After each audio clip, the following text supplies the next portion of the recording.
My dad pushed my 9-year-old daughter at the Christmas table. "That seat is for my real grandkid. Get out!" She hit the floor in front of the whole family, but everyone stayed silent. I didn't cry. I said 4 words. My mom dropped her wine glass. My dad went pale. The sound of my daughter's knee hitting the floor wasn't the worst part. It was the way everyone went quiet. Not the normal quiet you get when someone says, "Let's say grace," and everyone pretends they aren't already chewing. This was the kind of silence that has weight, like a blanket, like a verdict.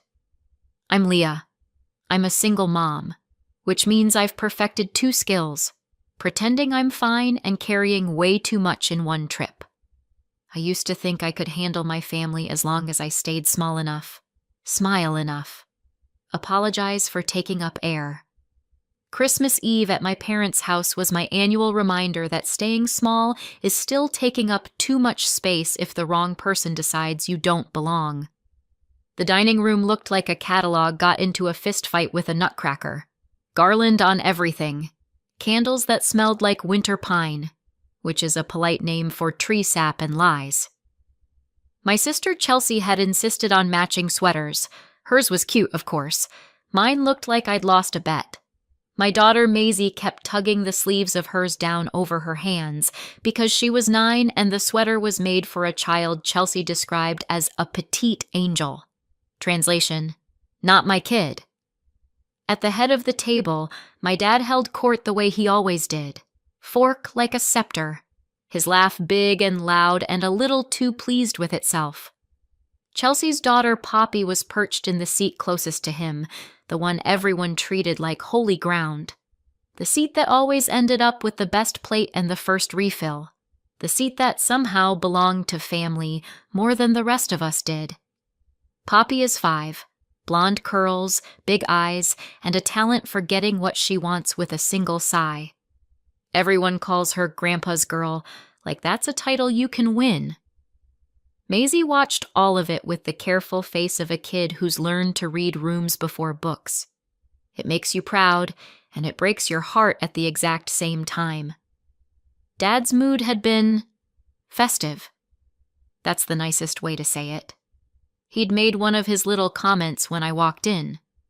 "Well, look who made it," he said, like I'd shown up to a party I wasn't invited to. I smiled anyway, because that's what you do when you're trained. Smile. Make it easy. Don't give him a reason. Then at dinner, he started in with the jokes. "Blood's thicker than eggnog," he said, lifting his glass toward Chelsea like they were sharing a private punchline. Chelsea laughed too hard. Mom laughed too quietly. Aunt Linda laughed like she was paid by the chuckle. Maisie didn't laugh.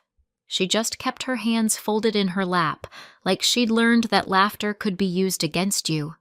I clocked it, swallowed it, kept my eyes on my daughter. And then, because my family loves tradition, we got to the part where everyone pretends it's normal. Maisie stood up with her little paper place card. Chelsea had made them, with glitter and everything. And she walked toward the table with this small, hopeful smile. She wasn't trying to steal anyone's crown. She just wanted to sit down. She wanted to be included, like kids do, before the world teaches them that belonging is something you have to earn. She got close to the special seat, not even because she wanted it, because Chelsea had put her card there, which is almost funny in a dark way, like the universe has a wicked sense of timing. Dad saw the card, saw Maisie's hand, saw her about to pull out the chair, and something in his face snapped. "That seat is for my real grandkid," he barked. Maisie froze. The smile fell off her face so fast it was like someone pulled a string. "Get out," Dad added, like my 9-year-old had tried to rob him, and then he shoved her, not a gentle nudge, not a move along, a shove. A grown man's hand on a child's shoulder, pushing her back like she was a problem to be solved. Maisie stumbled. Her foot caught the rug. Her knee hit the hardwood with a sound that made my stomach flip. And then, silence. Forks paused midair. Someone's napkin fell. Aunt Linda made a tiny, Oh, like Maisie had spilled a drink, not been shoved to the floor. Chelsea didn't move. She just stared like this was a scene in a show she hadn't asked to watch, but might still enjoy. Mom's face went blank. Practiced. Like she'd been training for this exact moment her whole life. My daughter looked up at me, not crying yet, just confused, like her brain couldn't make the math work. I was already moving before I realized I was moving. I helped her get up. Her body was tense, vibrating with shock. Her knee was already turning red. Her breath hitched in tiny little bursts. Her fingers latched onto my sleeve like she needed something solid. I glanced around the table. 20-something people. Adults. Family. Witnesses.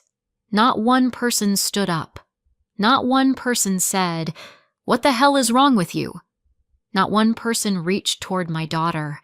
Not even my mother. My ears rang. My vision tunneled. And then, in the middle of that ringing, a thought landed in my head with perfect, icy clarity. This ends. I leaned down close to Maisie and murmured, "I've got you," because I needed her to hear at least one adult in that room say something true. Then I reached down with my free hand and grabbed my bag. I didn't make a speech. I didn't ask for permission. I didn't wait for anyone to suddenly grow a spine. I pulled out a folder and set it on the table in front of my parents, right between the cranberry sauce and the lie they'd been feeding me my entire life. I looked at my dad, then my mom, and I said 4 words. "You've been served." For a second, nobody moved. Not even my father. Then his hand went to the folder like it belonged to him, the same way everything else in that house always did. He flipped it open. His eyes scanned the first page. My mother was still holding her wine glass, frozen halfway between the table and her mouth, like time might pause if she didn't blink. Then my father's face drained of color, and my mother's wine glass slipped from her fingers and hit the table with a sharp, ugly clink before tipping over. My father wasn't angry pale. Not, "How dare you, pale." Pale like recognition. Pale like fear. Then I walked out with my daughter, and behind me, for the first time all night, the silence broke. Not with comfort, with panic. To understand why I had that folder in my bag, you need to know what my life has looked like in their house, because people love to ask questions like, "Why didn't you just cut them off?" As if family is a light switch. As if you can just flick it off and walk away without hearing their voices in your head for the next decade. Growing up, my sister Chelsea was sunlight. I was weather. Chelsea got praised. I got corrected. Chelsea got, "You're such a star." I got, "Don't be so sensitive." Chelsea got, "Come sit by me." I got, "Move, you're in the way." Dad's favorite trick was saying the cruel thing like it was a joke. Like if he smiled while he said it, it didn't count. "Where'd you get that hair?" he'd say when I was a teenager. "Must have been the mailman."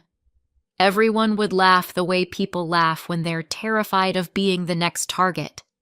Mom would give me that look that meant, "Don't start. Don't make this worse. Don't ruin dinner." Chelsea became the proof my dad wanted. Proof the marriage was fine.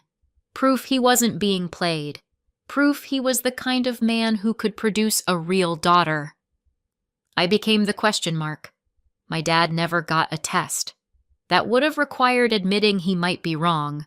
Much easier to punish me for the suspicion and call it righteousness. And my mother let him.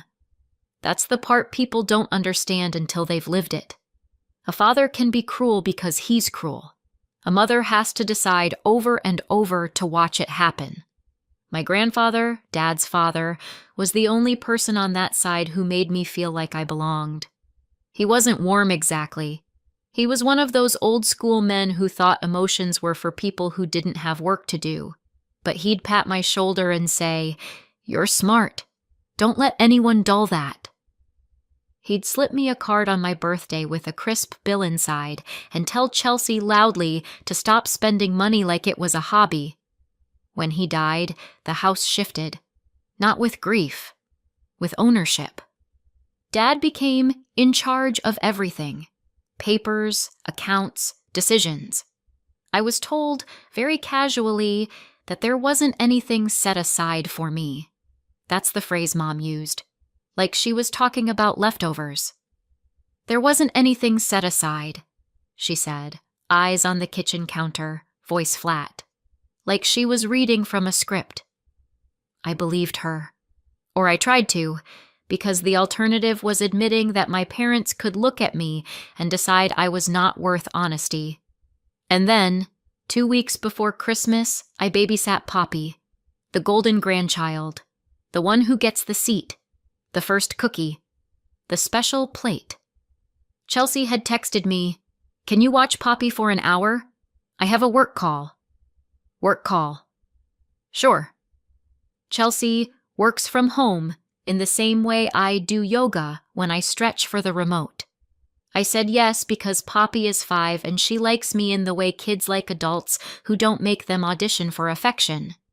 Also because I'm still infected with that old family disease. Maybe if I'm useful, they'll treat me better. Chelsea left. The house was quiet. Poppy played with dolls. I cleaned up wrapping paper because apparently my role in that family is helper, not person. Chelsea's laptop sat closed on the coffee table. Asleep. Innocent. Not my business. Poppy, however, saw it like a shiny forbidden toy. She flipped it open like she'd done it 100 times. The screen glowed. A password box popped up. And Poppy, tiny fingers, serious face, typed the password. Like it was her name. Like it was a game. I froze, because kids don't know passwords unless someone lets them. I walked over and said gently, "Hey, sweet pea, that's not a toy." I reached to close it. And that's when the laptop woke up fully. A PDF popped back onto the screen like the computer had been holding its breath, and right at the top, in bold letters, was my grandfather's name. I stopped breathing. I sat down. Not because I was being nosy, because my body understood something before my brain did. This matters. I skimmed fast and focused. The way you read when you're afraid of what you'll find, but more afraid of what you already suspect. There were headings, official-looking ones. Trust. Beneficiaries. My throat tightened, and then I saw it. My full legal name. Not a nickname. Not Leah, maybe. Not other child. My name. Printed. Clean. Undeniable. I scrolled again. Carefully. Like if I moved too fast, the truth would disappear. A page titled Distribution Summary was half visible. One line jumped out at me because it had a date I remembered in my bones. The month I'd asked for help with a deposit on a safer apartment after a break-in.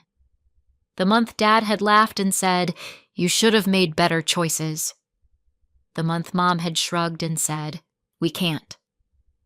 That same month, Chelsea had suddenly announced she was so blessed and bought a new SUV. I stared at that line until the numbers blurred. Then I did the only smart thing I've ever learned to do in that family. I took a photo. Just one. Clear. Trust name. My name. The part that mattered. I closed the laptop. Poppy asked if she could watch cartoons. I smiled at her like my world hadn't just tilted. "Yes, honey," I said. "Pick one." That night, after Chelsea came home and chirped, "Everything fine?" I said yes, because I needed time. And because confronting people like my parents without a plan is like walking into a hurricane with an umbrella. 2 days later, I sat across from a woman named Rebecca Shaw in a small law office that smelled like coffee and competence. I slid my phone across the desk. Rebecca studied the photo for all of 5 seconds before her expression changed. Not shock, not confusion. Recognition. The kind of look you give when you've seen this pattern before. If your name is on it, she said, voice calm, trustees don't get to decide you don't count. I swallowed. Even if they think whatever they think, Rebecca cut in. Ink beats opinions. I didn't call my parents. I didn't ask Chelsea. I didn't clear the air. I let Rebecca do what she does, quietly. And when Rebecca handed me a folder a few days later, I didn't open it in the parking lot like a movie character. I sat in my car and stared at it like it was a bomb. Because it was. Not the explosive kind, the life-changing kind. For days, that folder lived in my bag. I took it out, put it back, took it out, put it back. I told myself, after the holidays, not at Christmas, not in front of everyone. Don't be dramatic. Don't ruin things. I told myself I could get through one more dinner. I told myself I could keep the peace. And then my father put his hands on my child, and waiting stopped being a choice. Maisie was quiet in the car. Not the normal quiet where she's plotting how to convince me that dessert counts as a food group. This was the kind of quiet that scares you as a parent because you can hear your child's little brain trying to build meaning around something that should never have happened. Her knee was starting to puff up. She sniffed hard, like she was trying not to cry, like crying would make her a problem. I hated them for that, for teaching her that. I kept my voice gentle. Hey, look at me. You didn't do anything wrong. She stared out the window. He doesn't like me. My throat tightened. That's about him, baby. Not you. Maisie's voice got smaller. Is it because I'm not real? There it was. The poison. Passed down like an heirloom. I pulled the car over for a second because I needed my hands steady. No, I said, and I made the word a wall. You are real. You belong with me. Always. She nodded like she wanted to believe me, like belief was a thing she had to earn. I drove the rest of the way home with my jaw clenched so hard my teeth hurt. Now, because I know some of you are already asking, what was in the folder? Here it is. The payoff. The thing I didn't explain at the table because my family doesn't deserve speeches. That folder wasn't a threat. It was legal service. It was a court petition to force a full accounting of my grandfather's trust. Every dollar in, every dollar out, every signature, every transfer. It asked the court to freeze further distributions until the truth was on paper where nobody could forget it. It asked to remove my parents as the people controlling it, because what I'd found wasn't confusion. It was diversion. It included exhibits, my name on the trust, the distribution lines that matched the sudden miracles in Chelsea's life, and the trust administrator information so nobody could pretend it was fake. And that cover page? That's why my father went pale. Because he recognized it. Because he knew exactly what he'd been doing. Because he knew I wasn't guessing. I was done. My phone started ringing before I even pulled into my driveway. Chelsea first, then Mom, then Dad. Over and over. Chelsea left a voicemail that was half rage, half panic. What did you do? Are you insane? You're ruining everything. Mom's voicemail was a sobbing whisper. Leah, please don't do this. Think about... As if I hadn't been thinking about my child's knee hitting hardwood. Dad's voicemail was cold. No yelling, no theatrics. Just this. You're not taking anything from this family. I didn't call back. I got Maisie settled on the couch in her leggings and an old hoodie, pressed an ice pack to her knee, and made cocoa with extra marshmallows because sometimes parenting is just knowing when to add sugar to pain. We watched a Christmas movie on the couch, Maisie tucked against my side like she was afraid the world might shove her again if she moved. My phone kept buzzing. Family group chat. Exploding. Aunt Linda. How could you do this on Christmas? A cousin I barely spoke to. I saw what happened. Are you okay? Chelsea. Posting pictures of Poppy sitting in the special seat with a caption like it was cute, like it was normal. And then the smear started. Chelsea posted on Facebook, "Some people will destroy a family for money." No names, just enough for everyone to point. People reacted with little heart emojis like betrayal was inspirational content. My aunt messaged me, "You've always been dramatic, Leah." My uncle wrote, "Call your father and apologize." Nobody wrote, "Is Maisie okay?" That told me everything I needed to know about the family I'd been trying to keep. Then my dad sent one text that was meant to scare me into silence. A message that had been sitting in his back pocket my whole life, waiting for a moment where it would hurt the most. "You want court? Fine. Tell the judge why you should be getting my father's inheritance if you're not even mine." My stomach flipped. Not because I believed him, because I knew what he was trying to do. He wasn't defending money. He was defending his right to punish, and he was going to try to drag my daughter into it too.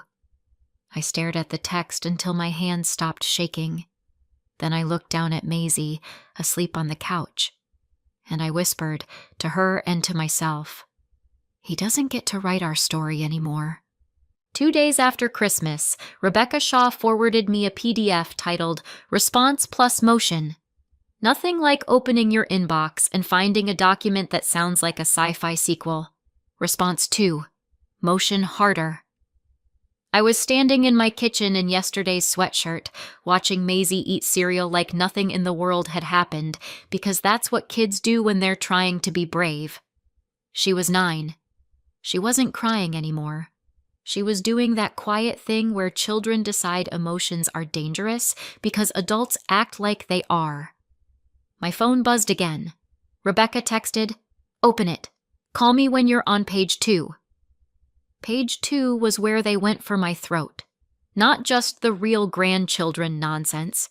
Though yes, that was there, bolded like a slogan on a billboard. They were asking the court to dismiss my petition and sanction me for bad faith and harassment. Sanction. Like I was a misbehaving dog. I could practically hear my father narrating, "See? Even the judge thinks you're dramatic." My stomach dropped so hard I had to lean on the counter. Rebecca called before I could. "Leah," she said, voice calm in that way people are calm when they've seen this movie and already know the ending. "They're going to try to make this about whether you're real family. Don't take the bait." My throat tightened. They're really doing this. "They're desperate," she said. "Desperate people throw sand." I swallowed. "If he says I'm not his, should we do a test?" There was a pause, just long enough for my shame to try to crawl up my neck. Then Rebecca said, "Not for court, not for them. Your name is on the trust. Trustees don't get to rewrite it based on suspicion." I stared at Maisie, who was carefully lining up her spoon and bowl like she could make the morning behave if she made the objects behave. "I don't know if I wanted the truth," I said quietly. Rebecca had me come in that afternoon. She slid a printout toward me. "Initial snapshot from the trust administrator," she said. I read the top line and my ears went hot. Trust principal at grandfather's death. $480,000. The next line made me blink. Intended split. 50% Leah and 50% Chelsea. I sat back hard in the chair. "My share," my voice cracked. I cleared my throat. "So, $240,000. Rebecca nodded once. Then she tapped the bottom line. "Current trust balance, $38,000. My brain refused to accept it for a full second, like it was waiting for someone to laugh and say, "Just kidding." "That can't be right," I whispered. Rebecca didn't flinch. "It's right. Now we show the court how it happened." She slid a page titled "Distributions Trustee Approved" across the desk. It wasn't the whole file, just the highlights. Enough to make me sick. Not enough to pin it on paper. Not yet. And then I saw where my life went. Not in a poetic way, in a line item way. We didn't go through every single transaction because nobody needs a 90-minute documentary about my parents' creativity with other people's money. Rebecca highlighted the big ones, the kind that tell a story even if you don't understand finance. Chelsea's down payment, a vehicle purchase, medical, education. The categories were almost insulting. Like if you label theft family support, it becomes wholesome. "They told me they couldn't help me," I said, and I heard myself the way you hear your own voice on a recording. Too calm, too controlled, like if I let the emotion out it would drown me. Rebecca didn't say "I'm sorry." She didn't say "that's awful." She didn't perform empathy. She handed me the reality like a weapon. "They took money earmarked for you," she said, "and spent it like a family slush fund." I looked down at my highlighted name on the trust paperwork. My name printed in clean black ink. Like it had always been real. Like it had always been there. And that's when my phone buzzed with a text from Aunt Linda. "Why are you doing this to your father?" I stared at it and actually laughed. A single sharp sound. "Because sure, Linda, I'm doing this. Not the people who moved hundreds of thousands of dollars like it was loose change." That week, Maisie asked me something while I was brushing her hair. "Do I have to say sorry?" The question landed like a punch. "Sorry for what?" She stared at her own reflection like she didn't want to see herself too clearly. "For making Grandpa mad." I set the brush down. "No," I said, and I made it firm enough to become a floor under her feet. "You don't apologize for someone else hurting you." Her shoulders eased like she'd been carrying that thought around in her backpack. That night, I made a decision I should have made years ago. No visits, no calls, no surprise drop-bys. Boundaries so hard you could trip over them. They stole my money. They don't get my daughter, too. The first hearing happened fast. Emergency, preservation, freeze. The kind of court appearance where you don't wear your cute outfit, you wear something that says, "I am here to be taken seriously, and also I own an iron." Janine Keller, my parents' attorney, walked in like she owned the building. Ms. Keller was polished and bright-eyed, smiling with her teeth but not her soul. She argued real grandchildren. She argued intent. She argued family understanding. Rebecca asked for two things: preserve records, freeze movement. The judge granted both and set a deadline for the full file. Every statement, every transfer record, and the trustee approvals behind them. My father's jaw tightened. Chelsea's eyes flicked to him. My mother stared at the table. On the walk out, my father finally looked at me, like he was trying to decide if I was his daughter or his enemy, and I thought dryly, "Bold time to start considering the relationship, Dad." Maisie was quiet when I got home. Not, "I'm fine," quiet. The other kind. The kind where a kid is trying to decide what the world just taught her. While I made dinner, she said very softly, "Are we in trouble?" I swallowed the rage down like a stone. "No, baby. We're safe." Between hearings, the real proof started arriving, not all at once. Paperwork arrives the way consequences arrive, steadily, without mercy. A week later, Rebecca just sent me a message that said, "Come in, now." I sat across from her again, and she slid one page onto the desk like it was a loaded gun. "Look at the approvals column," she said. I scanned down. Signatures, initials, authorizations. And then my eyes landed on it. My mother's signature. Not once. Multiple times. My stomach dropped. I didn't hear the next sentence Rebecca said.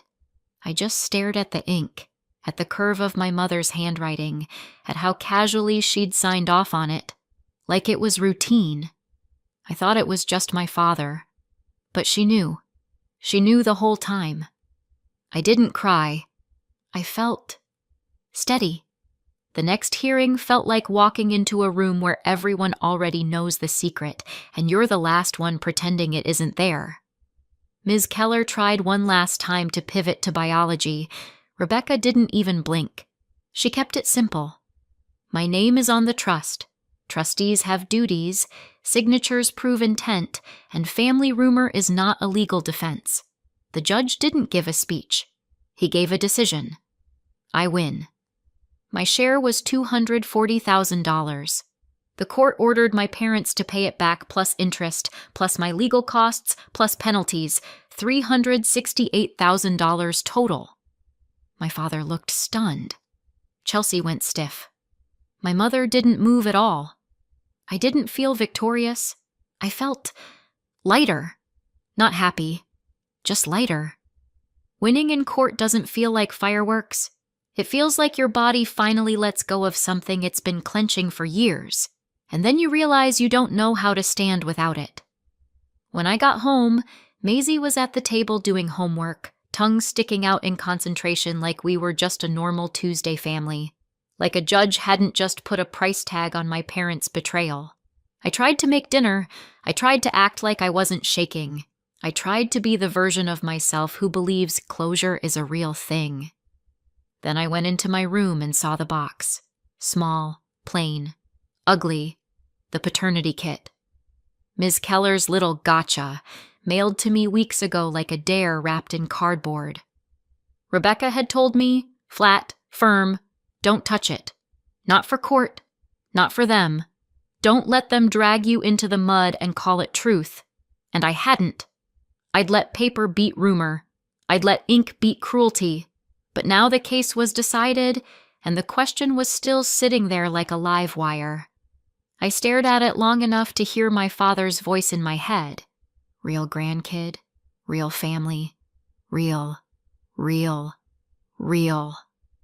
And then I thought of Maisie's knee on hardwood. I grabbed the box, not because I owed anyone proof, because I was tired of carrying doubt like it was my birthright. Inside, everything was neatly arranged. Of course it was.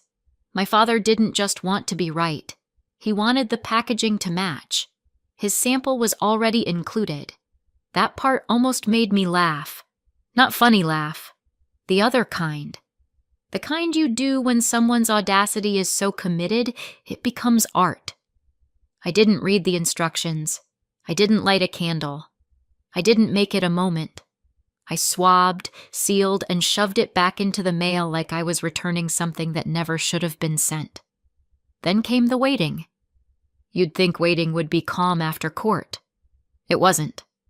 Every day I checked for updates like a compulsive habit. Every day I told myself it didn't matter. Every day it mattered anyway. Maisie kept processing in her own quiet way. The first few nights she hovered near me like she was bracing for another shove from the universe. Then one evening, as I tucked her in, she said very casually, "I don't want to go there again." No tremble, no question, a decision. And something in my chest cracked open, pride, grief, relief, all stacked together. The email came on a Tuesday, because life loves dropping grenades into ordinary days. I opened it alone at my kitchen counter, read it once, twice, 3 times, like the words might rearrange themselves into something kinder. Biological match. I'm his daughter. My first feeling wasn't relief.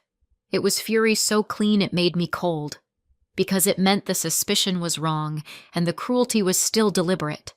It meant they could have ended this years ago with 1 test and 1 ounce of decency. They didn't want clarity. They wanted a license. So I sent the results. To both of them. No long message. No explanation. No invitation to respond. Just, You built my whole life around a lie. Here's the truth." Then I blocked them, and I thought that would be the end of it. It wasn't. A week later, my doorbell rang, and I looked through the peephole and saw my mother standing there alone, hands clasped like she was about to ask for forgiveness the way you ask for a favor. Maisie was at school. Thank God. I opened the door just enough to make it clear I was listening, not welcoming. My mother's eyes were swollen, not in a dramatic way, in a tired way, like she'd been crying at the mirror and losing. She didn't start with, "I'm sorry." She started with strategy. "Your father, he's been different," she said. "He asked about Maisie." I said nothing. "He wants to see her," she rushed on. "He wants to be a family. Now that we know. Like love is a subscription that activates when the lab confirms you qualify." Then she finally cracked, and the truth came out in the only way it ever comes out after years of silence. Messy and too late. "Before you were born," she said, voice shaking, "I slept with someone else. Just once. Your father found out, or he suspected. Honestly, I don't even remember which came first anymore. But from that moment on, he decided you might not be his. And I let him treat you like a question mark because I was guilty. I thought I deserved it. And somehow, you ended up paying for it instead. I thought I was doing what I had to do," she continued. "And now we can fix it. We can—" I waited until she finished. Then I said quietly, "No." Her face tightened like she didn't understand the language.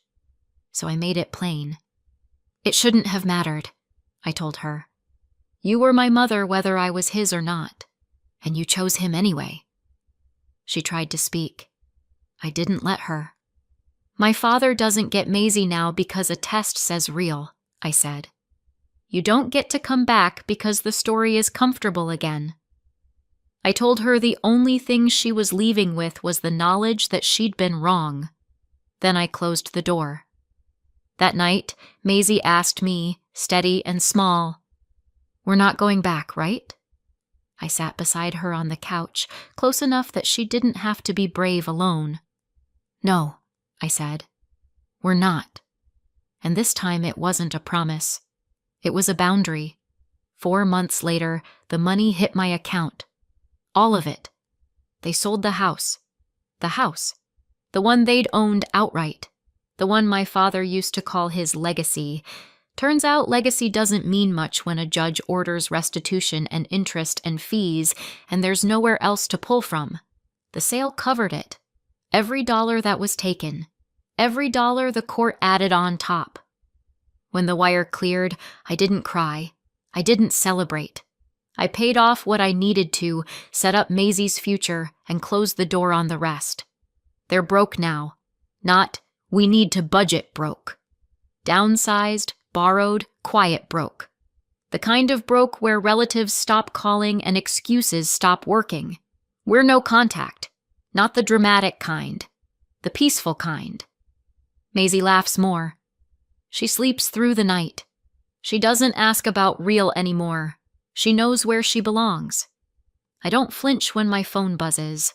I don't brace myself at holidays. Our life is smaller and somehow so much bigger. They lost their money. They lost their story. They lost control. And I got my life back. So what do you think? Did I go too far or not far enough? Let me know in the comments and subscribe for more.